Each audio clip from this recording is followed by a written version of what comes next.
PSC tips and ട്രിക്സിലേക്ക് ഏവർക്കും സ്വാഗതം.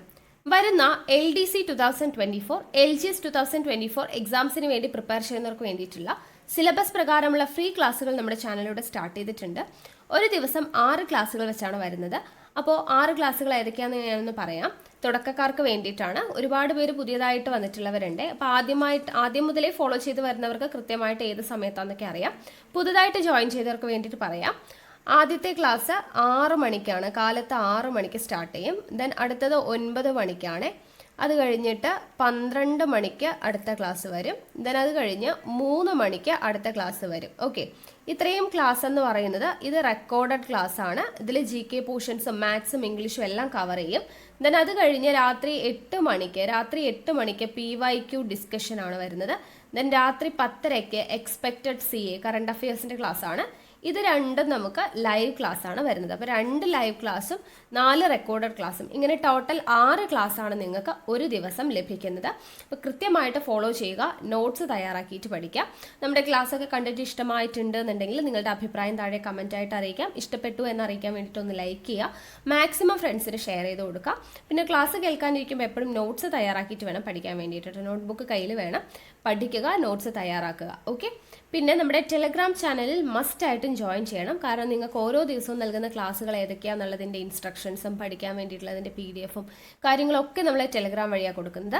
So ടെലഗ്രാമിൻ്റെ link ഞാൻ താഴെ ഡിസ്ക്രിപ്ഷൻ ബോക്സിൽ കൊടുത്തിട്ടുണ്ട്. ജോയിൻ ചെയ്യാത്തവരുണ്ടെങ്കിൽ ജോയിൻ ചെയ്യുക. ഓക്കെ, അപ്പോൾ നമുക്ക് ഇന്നത്തെ ക്ലാസ്സിലോട്ട് കടക്കാം. നമ്മൾ ഇന്ന് നോക്കാൻ പോകുന്നത് കമ്പ്യൂട്ടർ സയൻസിൽ സൈബർ കുറ്റങ്ങളും സൈബർ നിയമവും എന്ന് പറയുന്ന ഭാഗമാണ്. സൈബർ കുറ്റകൃത്യങ്ങളും സൈബർ നിയമവും എന്ന് പറയുമ്പോൾ നമുക്കിവിടെ കുറേയധികം ടേംസ് ആണ് പഠിക്കാനുള്ളത്. അപ്പോൾ എല്ലാ ടേംസും നമുക്ക് ഇമ്പോർട്ടൻ്റ് ആയിട്ടുള്ളതാണ്, പഠിച്ചിരിക്കണം. അപ്പം നമുക്ക് ഓരോന്നായിട്ട് നോക്കാം. ആദ്യത്തേത് സൈബർ കുറ്റകൃത്യങ്ങൾ എന്ന് പറഞ്ഞാൽ എന്താണെന്ന് ആദ്യം പറയാം. എന്താണ് സൈബർ കുറ്റകൃത്യം?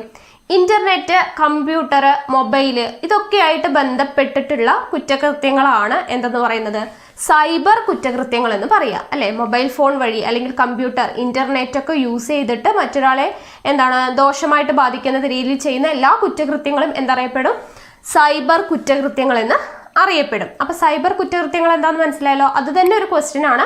ഇപ്പൊ താഴെ തന്നിട്ടുള്ളതിൽ സൈബർ കുറ്റകൃത്യങ്ങളിൽ ഉൾപ്പെടാത്തത് ഏത്? അതായത് ഇന്റർനെറ്റ്, കമ്പ്യൂട്ടർ, മൊബൈൽ, ഇങ്ങനെ ഡിജിറ്റൽ ക്യാമറ അല്ലെങ്കിൽ വേറെ ഏതെങ്കിലും പ്രസ് അങ്ങനെയൊക്കെ തന്നിട്ട് നമ്മൾ ചോദ്യങ്ങൾ കണ്ടിട്ടുണ്ട്. അപ്പൊ അത് തന്നെ ഒരു ക്വസ്റ്റ്യൻ ആണ്. അപ്പൊ സൈബർ കുറ്റകൃത്യങ്ങൾ എന്ന് പറയുന്നത് എന്താണ്? കമ്പ്യൂട്ടറോ ഇന്റർനെറ്റോ മൊബൈലോ ഒക്കെ ആയിട്ട് ബന്ധപ്പെട്ടിട്ടുള്ള കുറ്റകൃത്യങ്ങളാണ് സൈബർ കുറ്റകൃത്യങ്ങൾ. അത് ആദ്യം മനസ്സിലാക്കുക. Then cyber terrorism. Cyber terrorism എന്ന് പറയുമ്പോൾ സൈബർ തന്നെ, അതായത് മൊബൈൽ, കമ്പ്യൂട്ടർ, ഇന്റർനെറ്റ് യൂസ് ചെയ്തിട്ട് തന്നെയാണ്. ടെററിസം എന്ന് പറയുമ്പോൾ അത് ഏതിനെതിരെയായിരിക്കും? നമ്മുടെ രാജ്യത്തിന്റെ സുരക്ഷയ്ക്ക് എതിരെയുള്ളതായിരിക്കും. ഓക്കെ, അപ്പൊ നമ്മുടെ രാജ്യത്തിന്റെ പരമാധികാരം, സുരക്ഷ എന്നിവയ്ക്കെതിരെ ഈ കമ്പ്യൂട്ടറും ഇന്റർനെറ്റും മൊബൈലൊക്കെ യൂസ് ചെയ്തിട്ട് ചെയ്യുന്ന കുറ്റകൃത്യങ്ങളാണ് എന്തെന്ന് പറയുന്നത്? സൈബർ ടെററിസം എന്ന് പറയുന്നത്. ഓക്കെ ആണല്ലോ, മനസ്സിലായില്ലേ?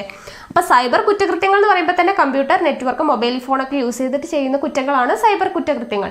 ആ സൈബർ കുറ്റകൃത്യങ്ങൾ തന്നെ നമ്മുടെ രാജ്യത്തിന്റെ സുരക്ഷയ്ക്കെതിരെയാണ് നടക്കുന്നതെങ്കിൽ അതിനെന്ത് പറയും? സൈബർ ടെററിസം എന്ന് പറയും.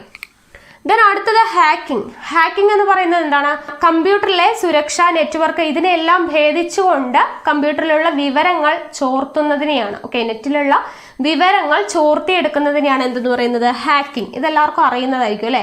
സുരക്ഷകളൊക്കെ ഭേദിച്ചിട്ട് നമ്മൾ അതിന്റെ വിവരങ്ങൾ ചോർത്തിയെടുക്കുന്ന പരിപാടിയാണ് എന്തെന്ന് പറയുന്നത്? ഹാക്കിംഗ് എന്ന് പറയുന്നത്. അപ്പൊ ഈ ഹാക്കിംഗ് ചെയ്യുന്നവരെ പറയുന്ന പേരെന്താണ്? ഹാക്കേഴ്സ്. ഹാക്കിംഗ് ചെയ്യുന്നവർ അറിയപ്പെടുന്ന പേരെന്താണ്? ഹാക്കേഴ്സ് എന്നാണ്. ഈ ഹാക്കേഴ്സ് 3 തരത്തിലുണ്ട്. White hat hackers, black hat hackers, grey hat hackers. Okay, white hat, black hat, grey hat. അപ്പൊ എന്താണ് ഇത്? ഓരോന്നും എന്താണെന്നുള്ളത് അറിയണം. ഹാക്കേഴ്സ് എന്ന് പറഞ്ഞാൽ ഹാക്കിംഗ് ചെയ്യുന്നവരാണ്. എന്താണ് ഹാക്കിംഗ്? കമ്പ്യൂട്ടറിലുള്ള സുരക്ഷകളും സംവിധാനങ്ങളൊക്കെ ഭേദിച്ചുകൊണ്ട് അതിൽ നിന്നും ഡാറ്റാസ്, അവരുടെ വിവരങ്ങളൊക്കെ ചോർത്തിയെടുക്കുന്നതിനെയാണ് ഹാക്കിംഗ് എന്ന് പറയാം. അപ്പൊ ഹാക്കിംഗ് ചെയ്യുന്നവർ ഹാക്കേഴ്സ് ആണ്. അവർ 3 തരത്തിലാണ് ഉള്ളത്. വൈറ്റ് ഹാറ്റ് ഹാക്കേഴ്സ് എന്ന് പറയുന്നത് ഗവൺമെന്റിന്റെ കൂടെ നിന്നിട്ടോ അല്ലെങ്കിൽ ഒറ്റയ്ക്കോ സൈബർ ആക്രമണങ്ങളെ പ്രതിരോധിക്കുന്നവരാണ് എന്ത്? വൈറ്റ് ഹാറ്റ് ഹാക്കേഴ്സ് എന്ന് പറയുന്നത്. ഗവൺമെന്റിന്റെ കൂടെ ചേർന്നിട്ടോ അല്ലെങ്കിൽ ഒറ്റയ്ക്കോ സൈബർ പ്രവർത്തനങ്ങളെ പ്രതിരോധിക്കുന്നു. ഓക്കെ, സൈബർ കുറ്റകൃത്യങ്ങളെ പ്രതിരോധിക്കുന്നവരാണ് ആര്? വൈറ്റ്. അപ്പൊ വൈറ്റ് അങ്ങനെ പ്രതിരോധിക്കുക, സൈബർ കുറ്റകൃത്യങ്ങളെ പ്രതിരോധിക്കുന്നവരാണ്. അപ്പൊ അത് ഓർക്കാനായിട്ട് വൈറ്റ് എന്ന് പറയുമ്പോൾ എന്താണ്? വെള്ള. വെള്ള മനസ്സുള്ളവരാണ്, നല്ല മനസ്സുള്ളവരാണ് എന്ത് കുറ്റകൃത്യങ്ങളെ പ്രതിരോധിക്കുക, അങ്ങനെ ഓർക്കുക. അപ്പോൾ വൈറ്റ് ഹാറ്റ് ഹാക്കേഴ്സ് എന്ന് പറയുന്നത് സൈബർ ആക്രമണങ്ങളെ പ്രതിരോധിക്കുന്നവരാണ്. ദെൻ ബ്ലാക്ക് ഹാറ്റ് എന്ന് പറയുമ്പോൾ ബ്ലാക്ക് കറുപ്പ് അല്ലേ, കറുപ്പ് എന്ന് പറയുമ്പോൾ തന്നെ എന്താണ് ഒരു ടെറർ അങ്ങനെ നമുക്ക് വിചാരിക്കാം. അപ്പോൾ ഇരുട്ട് അല്ലെ, പേടി, ഭയം. അതപ്പോൾ തീവ്രവാദം, തട്ടിപ്പ് ഇങ്ങനെയുള്ള കാര്യങ്ങൾക്കൊക്കെ ആയിട്ട് ഈ സൈബർ ഹാക്കിംഗ് നടത്തുന്നവരെയാണ് എന്തെന്ന് പറയുന്നത് ബ്ലാക്ക് ഹാറ്റ് ഹാക്കേഴ്സ് എന്ന് പറയാം. അപ്പോൾ വൈറ്റ് ഹാറ്റ്, വൈറ്റ് വെള്ള നല്ലതാണ്. അപ്പോൾ എന്താണ് ഗവൺമെന്റിന്റെ കൂടെ ചേർന്നിട്ടോ അല്ലെങ്കിൽ ഒറ്റയ്ക്കോ സൈബർ ആക്രമണങ്ങളെ പ്രതിരോധിക്കുന്നവരാണ് white hat hackers. Black hat എന്ന് പറയുമ്പോൾ തീവ്രവാദം, തട്ടിപ്പ് തുടങ്ങിയവയ്ക്കായിട്ട് ഹാക്കിംഗ് ചെയ്യുന്നവരാണ് ബ്ലാക്ക് ഹാറ്റ്. ബ്ലാക്ക് കറുപ്പാണ്, അപ്പോൾ അത് തട്ടിപ്പായിട്ട് ബന്ധപ്പെടുത്താം. ദെൻ ഗ്രേ ഹാറ്റ് എന്ന് പറഞ്ഞാൽ ആദ്യം വൈറ്റ് ഹാറ്റായിട്ട് ഇരുന്നവർ എന്ന് പറയുമ്പോൾ ഗവൺമെന്റിന്റെ കൂടെ ചേർന്നിട്ടോ അല്ലെങ്കിൽ ഒറ്റയ്ക്കോ സൈബർ ആക്രമണങ്ങളെ പ്രതിരോധിച്ചവരായിരിക്കും, അങ്ങനെ ഹാക്ക് ചെയ്തവരായിരിക്കും. ദെൻ അവരെന്ത് ചെയ്തു, അതിനുശേഷം അവർക്ക് ലഭിച്ച വിവരങ്ങൾ പ്രസിദ്ധപ്പെടുത്തിയിട്ട് സാമ്പത്തിക ലാഭം ഉണ്ടാക്കുന്നു. അങ്ങനെയുള്ളവരാണ് എന്ത് ഗ്രേ ഹാറ്റ് എന്ന് പറയുന്നത്. അപ്പോൾ ആദ്യം വൈറ്റ് ഹാറ്റായിട്ട് പ്രവർത്തിച്ച് പിന്നീട് വിവരങ്ങൾ പ്രസിദ്ധപ്പെടുത്തി സാമ്പത്തിക ലാഭം ഉണ്ടാക്കുന്നവരാണ് ആരെന്ന് പറയുന്നത് ഗ്രേ ഹാറ്റ് എന്ന് പറയുന്നത്. ഓക്കെ ആണല്ലോ. അപ്പോൾ ഹാക്കിംഗ് ചെയ്യുന്നവർ ഹാക്കേഴ്സ് എന്നറിയപ്പെടുന്നു. 3 തരത്തിലാണുള്ളത്, white hat, black hat, grey hat. മനസ്സിലായല്ലോ. നെക്സ്റ്റ് ഇമെയിൽ സ്പൂഫിംഗ് എന്ന് വെച്ചാൽ വ്യാജ ഇമെയിൽ അഡ്രസ് ഉപയോഗിച്ച് മറ്റുള്ള വ്യക്തികളെ തെറ്റിദ്ധരിപ്പിച്ച് അവരുടെ വിവരങ്ങൾ ചോർത്തുന്നതാണ് എന്ത് ഇമെയിൽ സ്പൂഫിംഗ്. ഇമെയിൽ എന്നുണ്ട് അല്ലേ, അപ്പൊ വ്യാജ ഇമെയിൽ ഉണ്ടാക്കുക, അതിനുശേഷം മറ്റുള്ളവരുടെ വിവരങ്ങൾ ചോർത്തിയെടുക്കുന്നതാണ് ഇമെയിൽ സ്പൂഫിംഗ് എന്ന് പറയുന്നത്. നെക്സ്റ്റ് ഫിഷിംഗ് എന്ന് പറയുമ്പോൾ നമ്മുടെ പേഴ്സണൽ ഡീറ്റെയിൽസ് ചോർത്തിയെടുക്കുകയാണ്. അതായത് വ്യാജമാർഗങ്ങളിലൂടെ നമ്മുടെ പാസ്വേഡ്, ക്രെഡിറ്റ് കാർഡ് നമ്പർ അങ്ങനെയുള്ള കാര്യങ്ങളൊക്കെ ചോർത്തിയെടുക്കുന്നതിനെയാണ് എന്തെന്ന് പറയുന്നത് ഫിഷിംഗ് എന്ന് പറയാം. അപ്പോൾ വ്യാജമാർഗത്തിലൂടെ നമ്മുടെ പാസ്വേഡും ക്രെഡിറ്റ് കാർഡ് നമ്പർ, പേഴ്സണൽ ഡീറ്റെയിൽസും ഒക്കെ ചോർത്തിയെടുക്കുന്നതാണ് ഫിഷിംഗ്. നമ്മുടെ വ്യാജ ഇമെയിൽ യൂസ് ചെയ്തിട്ട് മറ്റുള്ളവരെ തെറ്റിദ്ധരിപ്പിച്ച് ഡീറ്റെയിൽസ് ചോർത്തിയെടുക്കുന്നതാണ് ഇമെയിൽ സ്പൂഫിംഗ്. നെക്സ്റ്റ് എന്താണ് സൈബർ സ്ക്വാട്ടിംഗ് എന്ന് പറഞ്ഞാൽ വ്യാജ വെബ്സൈറ്റുകളും വിലാസങ്ങളും ഉണ്ടാക്കിയിട്ട് മറ്റുള്ളവരെ പറ്റിക്കുന്ന പരിപാടിയാണ് എന്തെന്ന് പറയുന്നത് സൈബർ സ്ക്വാട്ടിംഗ് എന്ന് പറയുന്നത്. ഓക്കെ, വ്യാജ വെബ്സൈറ്റുകൾ ഒഫീഷ്യൽ വെബ്സൈറ്റ് ആണെന്ന് തെറ്റിദ്ധരിപ്പിക്കുന്ന രീതിയിൽ വ്യാജ വെബ്സൈറ്റുകളും വിലാസങ്ങളൊക്കെ തയ്യാറാക്കുന്ന രീതിയാണ് എന്തെന്ന് പറയുന്നത് സൈബർ സ്ക്വാട്ടിംഗ് എന്ന് പറയുന്നത്.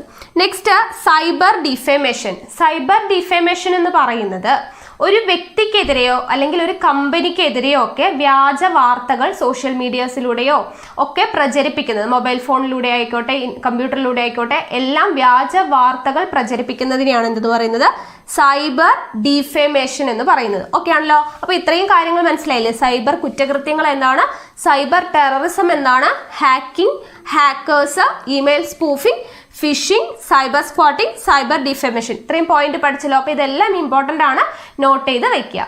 നെക്സ്റ്റ് സൈബർ വാൻഡലിസം എന്ന് പറഞ്ഞാൽ കമ്പ്യൂട്ടറിൽ സൂക്ഷിച്ചു വെച്ചിരിക്കുന്ന വിവരങ്ങൾ മോഷ്ടിക്കുകയോ അല്ലെങ്കിൽ അത് കേടുപാട് വരുത്തുകയോ ചെയ്യുന്നതിനെയാണ് എന്തെന്ന് പറയുന്നത് സൈബർ വാൻഡലിസം എന്ന് പറയുന്നത്. ഓക്കെ, കമ്പ്യൂട്ടറിൽ സൂക്ഷിച്ചു വെച്ചിരിക്കുന്ന വിവരങ്ങൾ എന്ത് ചെയ്യുക, ഒന്നുകിൽ മോഷ്ടിക്കുക അല്ലെങ്കിൽ നശിപ്പിക്കുക, കേടുപാട് വരുത്തുക, അതിനെയാണ് എന്തെന്ന് പറയുന്നത് സൈബർ വാൻഡലിസം എന്ന് പറയുന്നത്.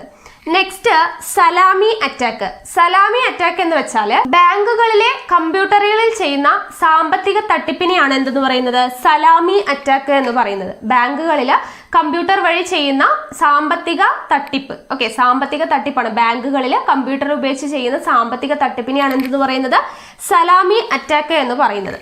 നെക്സ്റ്റ് സോഫ്റ്റ്വെയർ പൈറസി എന്ന് പറഞ്ഞാൽ ആവശ്യമില്ലാതെ സോഫ്റ്റ്വെയർ കോപ്പി ചെയ്യുന്നതിനെയാണ് എന്തെന്ന് പറയുന്നത് സോഫ്റ്റ്വെയർ പൈറസി എന്ന് പറയുന്നത്. അപ്പൊ സലാമി അറ്റാക്ക് എന്തായിരുന്നു, കമ്പ്യൂട്ടർ ഉപയോഗിച്ച് ബാങ്കുകളിൽ നടത്തുന്ന സാമ്പത്തിക തട്ടിപ്പാണ് സലാമി അറ്റാക്ക്. സോഫ്റ്റ്വെയർ പൈറസി എന്ന് പറഞ്ഞാൽ ആവശ്യമില്ലാതെ സോഫ്റ്റ്വെയറുകൾ കോപ്പി ചെയ്യുന്നതിനെയാണ് സോഫ്റ്റ്വെയർ പൈറസി എന്ന് പറയുന്നത്. നെക്സ്റ്റ് ക്രാക്കിംഗ് എന്ന് വെച്ചാൽ ദുരുദ്ദേശത്തോട് കൂടിയിട്ട് കമ്പ്യൂട്ടറിലോ നെറ്റ്വർക്കിലോ അതിക്രമിച്ച് കയറിയിട്ട് അവിടുത്തെ വിവരങ്ങൾ ചോർത്തിയെടുക്കുന്നതിനെയാണ് എന്തെന്ന് പറയുന്നത് ക്രാക്കിംഗ് എന്ന് പറയുന്നത്. എന്തെങ്കിലും ഒരു ദുരുദ്ദേശം വെച്ചുകൊണ്ട് അതിക്രമിച്ച് കയറി കമ്പ്യൂട്ടറിലോ നെറ്റ്വർക്കിലോ വിവരങ്ങൾ ചോർത്തിയെടുക്കുന്നതിനെയാണ് എന്തെന്ന് പറയുന്നത് ക്രാക്കിംഗ് എന്ന് പറയുന്നത്. നെക്സ്റ്റ് ഡാറ്റ ഡാറ്റ ഡിഡ്ലിംഗ് എന്ന് പറയുമ്പോൾ നമ്മൾ കമ്പ്യൂട്ടറിലേക്ക് വിവരങ്ങൾ നൽകുമ്പോഴോ അതിന് തൊട്ട് മുൻപോ ആയിട്ട് ഡാറ്റയിൽ മനഃപൂർവ്വം വരുത്തുന്ന മാറ്റങ്ങൾ അതിനെയാണ് എന്തെന്ന് പറയുന്നത്, ഡാറ്റ ഡിഡ്ലിംഗ് എന്ന് പറയുന്നത്. അതും ഒരു കുറ്റമാണ്. നമ്മൾ കമ്പ്യൂട്ടറിലേക്ക് ഡാറ്റകൾ നൽകുമ്പോൾ അല്ലെങ്കിൽ അതിന് തൊട്ട് മുന്നേ ആയിട്ട് നമ്മൾ ഡാറ്റകളിൽ എന്തെങ്കിലും മനഃപൂർവ്വം അതിൽ മാറ്റം വരുത്തുന്നത് അല്ലെങ്കിൽ എന്തെങ്കിലും തെറ്റ് വരുത്തിക്കുന്നതിനെയാണ് എന്തെന്ന് പറയുന്നത്, ഡാറ്റ ഡിഡ്ലിംഗ് എന്ന് പറയുന്നത്. Next snooping. സ്നൂപ്പിംഗ് എന്ന് പറയുമ്പോൾ ഒരു യൂസറിന്റെ ഡേറ്റയോ അല്ലെങ്കിൽ വിവരങ്ങളോ അവരറിയാതെ വായിക്കുന്നതിനെയാണ് എന്തെന്ന് പറയുന്നത്, സ്നൂപ്പിംഗ് എന്ന് പറയുന്നത്. ഓക്കെ, സ്നൂപ്പിംഗ് എന്ന് പറയുമ്പോൾ ഒരു യൂസർ അടുത്തിരിക്കുന്നുണ്ടെങ്കിൽ അവരുടെ ഡേറ്റ അല്ലെങ്കിൽ അവരുടെ വിവരങ്ങൾ അവരറിയാതെ നമ്മൾ വായിച്ചാലും അതും ഒരു കുറ്റമാണ്. അവരറിയാതെ നമ്മൾ അവരുടെ ഡേറ്റ വായിച്ചാൽ എന്താണ്, അതും ഒരു കുറ്റമാണ്. അതിനെയാണ് എന്തെന്ന് പറയുന്നത്, സ്നൂപ്പിംഗ് എന്ന് പറയുന്നത്. ഓക്കെ, ഇപ്പം നമ്മൾ എന്തെങ്കിലും ഡേറ്റ കൊടുക്കുന്ന സമയത്ത് നമ്മൾ തന്നെ മനഃപൂർവ്വം അതിൽ മിസ്റ്റേക്ക് വരുത്തിയാലും അതും എന്താണ്, അതൊരു കുറ്റമാണ്. അതിനെയാണ് ഡേറ്റ ഡിഡ്ലിംഗ് എന്ന് പറയുന്നത്. നമ്മൾ മറ്റൊരാൾ അറിയാതെ അവരുടെ ഡേറ്റാസ് വായിക്കുന്നത് എന്താണ്, അതും കുറ്റമാണ്. അതിനെയാണ് സ്നൂപ്പിംഗ് എന്ന് പറയുന്നത്. Okay, next password sniffer. Password sniffer എന്ന് പറയുമ്പോൾ ഒരാൾ അവരുടെ പാസ്വേഡോ എന്താണ് ഇമെയിൽ ID ഒക്കെ ടൈപ്പ് ചെയ്ത് കൊടുക്കുന്ന സമയത്ത് അവരുടെ പാസ്വേഡിനെ അവരറിയാതെ തന്നെ നമ്മൾ റെക്കോർഡ് ചെയ്തെടുക്കുന്നത്. ഓക്കെ, ഒരാൾ പാസ്വേഡ് ലോഗിൻ ചെയ്യാൻ വേണ്ടി ടൈപ്പ് ചെയ്ത് കൊടുക്കുന്ന സമയത്ത് അവരറിയാതെ നമ്മളത് റെക്കോർഡ് ചെയ്തെടുക്കുകയാണെങ്കിൽ അത് തെറ്റാണ്. അതാണ് പാസ്വേഡ് സ്നിഫർ എന്ന് പറയുന്നത്. അപ്പം ഓരോ തരത്തിലുള്ള കുറ്റങ്ങളാണ് ഇവിടെ പറഞ്ഞുകൊണ്ടിരിക്കുന്നത്. അപ്പം പാസ്വേഡ് സ്നിഫർ എന്താണ്, പാസ്വേഡ് റെക്കോർഡ് ചെയ്യുക. ഒരാൾ അറിയാതെ അവർ ലോഗിൻ ചെയ്യുന്ന സമയത്ത് അവരുടെ പാസ്വേഡ് റെക്കോർഡ് ചെയ്തെടുക്കുന്നതിനെയാണ് പാസ്വേഡ് സ്നിഫർ എന്ന് പറയുന്നത്. നെക്സ്റ്റ് പെർണോഗ്രഫി. പെർണോഗ്രഫി എന്ന് പറയുമ്പോൾ അശ്ലീല ചിത്രങ്ങളോ അവരുടെ വീഡിയോസോ ഒക്കെ പ്രചരിപ്പിക്കുക. ഓക്കെ, കമ്പ്യൂട്ടറിലൂടെ നെറ്റ്വർക്കിലൂടെ അശ്ലീല ചിത്രങ്ങൾ പ്രദർശിപ്പിക്കുന്നതിനെയാണ് എന്തെന്ന് പറയുന്നത്, പെർണോഗ്രഫി എന്ന് പറയുന്നത്. ഓക്കെ ആണല്ലോ. അപ്പൊ ഇത്രയും മനസ്സിലായില്ലേ? Cyber vandalism, then salami attack, software piracy, cracking, data diddling, snooping, password sniffer, pornography. Okay ആണല്ലോ. അപ്പൊ ഇത്രയും ടേംസ് കിട്ടിയെന്ന് വിചാരിക്കുന്നു. Next blue whale challenge. Blue whale challenge എല്ലാവർക്കും അറിയുന്നതായിരിക്കും അല്ലെ. സോഷ്യൽ നെറ്റ്വർക്കിലൂടെ എല്ലാം പ്രചരിപ്പിച്ച ഒരു സൂയിസൈഡൽ ഗെയിം ആണ് എന്ത്, ബ്ലൂ വെയിൽ ചലഞ്ച് അല്ലെ. അത് എല്ലാവർക്കും അറിയുന്നതായിരിക്കും. വാട്സപ്പിലൂടെ പ്രചരിച്ച ഒരു സൂയിസൈഡൽ ഗെയിമാണ് മോമോ എന്ന് പറയുന്നത്. സോഷ്യൽ നെറ്റ്വർക്കിലൂടെ പ്രചരിച്ച സൂയിസൈഡൽ ഗെയിം ഏതാണ്, ബ്ലൂ വെയിൽ ചലഞ്ച് ആണ്. വാട്സപ്പിലൂടെ എന്ന് പറഞ്ഞിട്ട് എടുത്ത് ചോദിച്ചിട്ടുണ്ടെങ്കിൽ ഏതാണ്, മോമോ ആണ്. ഓക്കെ, വാട്സപ്പിലൂടെ വന്നിട്ടുള്ള സൂയിസൈഡൽ ഗെയിമാണ് മോമോ. ദെൻ അടുത്തത് കമ്പ്യൂട്ടർ വൈറസ്. എന്താണ് കമ്പ്യൂട്ടർ വൈറസ്? കമ്പ്യൂട്ടറിന്റെ പ്രവർത്തനങ്ങളെ നശിപ്പിക്കാൻ, താറുമാറാക്കാനായിട്ട് ശേഷിയുള്ള പ്രോഗ്രാമുകളാണ് എന്തെന്ന് പറയുന്നത്, കമ്പ്യൂട്ടർ വൈറസ് എന്ന് പറയുന്നത്. എല്ലാവർക്കും അറിയാലേ, നമ്മുടെ ഫോണിൽ വൈറസ് കയറിയാൽ നമ്മുടെ ഫോൺ ഡാമേജ് ആയി പോകും. അപ്പോൾ കമ്പ്യൂട്ടർ വൈറസ് എന്താണ്, കമ്പ്യൂട്ടർ പ്രവർത്തനങ്ങളെ താറുമാറാക്കാനായിട്ട് എന്താണ് കഴിവുള്ള പ്രോഗ്രാമുകളാണ് കമ്പ്യൂട്ടർ വൈറസ്. വൈറസിന്റെ full form vital information resource under siege ആണ് ജനറൽ. ദെൻ നെറ്റ്വർക്കിംഗിലാണെങ്കിൽ virtual information resource under siege. എന്താ ഫുൾ ഫോം ഒന്ന് പഠിച്ചു വെക്കാം. ദെൻ ഫസ്റ്റ് വൈറസ് എന്ന് പറയുന്നത് ബ്രെയിൻ ആണ് ഫസ്റ്റ് വൈറസ്. അത് കണ്ടെത്തിയത് ബാസിത് ഫാറൂഖ് അൽവി, അംജാദ് ഫാറൂഖ് അൽവി. ഇവർ രണ്ടുപേരും കൂടെ ചേർന്നിട്ടാണ് ബ്രെയിൻ എന്ന് പറയുന്ന ഫസ്റ്റ് വൈറസ് കണ്ടെത്തിയത്. ഫസ്റ്റ് വൈറസ് ഏതാണ്, ബ്രെയിൻ ആണ്. ബാസിത് ഫാറൂഖ് അൽവി, അംജാദ് ഫാറൂഖ് അൽവി എന്നിവർ ചേർന്നിട്ടാണ് ഈ ഫസ്റ്റ് വൈറസ് ആയിട്ടുള്ള ബ്രെയിൻ കണ്ടെത്തിയത്. ആർപ്പാനെറ്റ് നമ്മൾ പറഞ്ഞല്ലേ, ഇന്റർനെറ്റിന്റെ ആദ്യ രൂപമാണ് ആർപ്പാനെറ്റ് എന്ന് നമ്മൾ കഴിഞ്ഞ ക്ലാസ്സിൽ പഠിച്ചിട്ടുണ്ട്. ആ ആർപ്പാനെറ്റിൽ വന്നിട്ടുള്ള ആദ്യത്തെ വൈറസ് എന്ന് പറയുന്നത് ക്രീപ്പർ ആണ്. ആർപ്പാനെറ്റിൽ ഉണ്ടായിരുന്ന വൈറസ് ഏതാണ്, ക്രീപ്പർ ആണ്. Then first micro computer virus ഏതാണെന്ന് ചോദിച്ചാൽ എൽക്ക് ക്ലോണർ ആണ് ഫസ്റ്റ് എന്താണ് മൈക്രോ കമ്പ്യൂട്ടർ വൈറസ് ഏതാണ്, എൽക്ക് ക്ലോണർ. ദെൻ ആപ്പിൾ എന്ന് പറയുന്നതാണ് വൈറസ് കയറിയ ആദ്യ പേഴ്സണൽ കമ്പ്യൂട്ടർ ഏതാണ് എന്ന് ചോദിച്ചാൽ ഏതാണ്, ആപ്പിൾ ആണ്. ദെൻ അപകടകാരിയായിട്ടുള്ള വൈറസ്, ഏറ്റവും കൂടുതൽ അപകടകാരിയായിട്ടുള്ള വൈറസ് ആണ് ഫ്ലെയിം എന്ന് പറയുന്നത്. ഏറ്റവും കൂടുതൽ അപകടകാരിയായിട്ടുള്ള വൈറസ് ഫ്ലെയിം ആണ്. ആദ്യമായിട്ട് വൈറസ് കയറിയ പേഴ്സണൽ കമ്പ്യൂട്ടർ ഏതാണെന്ന് ചോദിച്ചാൽ ഏതാണ്, അത് ആപ്പിൾ ആണ്. ദെൻ അടുത്തത് ആന്റിവൈറസ് എല്ലാവർക്കും അറിയാം അല്ലെ. വൈറസിനെ നശിപ്പിക്കാനായിട്ട് പാകത്തിലുള്ള കഴിവുള്ള പ്രോഗ്രാമുകളെയാണ് ആന്റിവൈറസ് എന്ന് പറയുന്നത്. നെക്സ്റ്റ് വിക്സർ, അതായത് വൈറസ് പ്രോഗ്രാം എഴുതുന്ന വ്യക്തികൾ അറിയപ്പെടുന്നതാണ് വിക്സർ. ഇമ്പോർട്ടൻ്റ് ആണ്. വിക്സർ എന്താണ്, വൈറസ് പ്രോഗ്രാം എഴുതുന്ന വ്യക്തികൾ അറിയപ്പെടുന്ന പേരാണ് വിക്സർ എന്ന് പറയുന്നത്. ഓക്കെ ആണ്. ഇത്രയും കാര്യങ്ങൾ മനസ്സിലായല്ലോ.